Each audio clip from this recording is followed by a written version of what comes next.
This is 5134. This is a regular inside cabin. So as you walk in, you walk straight into the bed. Now this can be either a king together or two twins when separated. There are nightstands on either side. There is power to USB, but it's only on one side of the bed. Over here you have your desk area. Pull-out drawer. It's got your hair dryer in it. Got a mini bar. Got another drawer or two down there. You do have a chair here. There's a good amount of space in here, Lisa. There is a lot of space in here, right? Yep, yeah. Closet. A couple drawers down there. And this side is hanging. Did I mention the big mirror? Isn't that nice? Right? Yes. Huge. See, you don't have to ask if this outfit makes your butt look big. I know. Does my butt look big? Barbara's got a big old butt. Oh, yeah.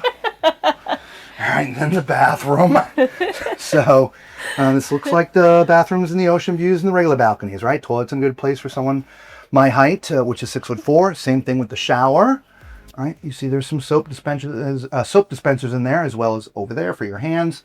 Nice wraparound mirror, couple shelves, makeup mirror, power, everything you need. All right, so there is your inside cabin.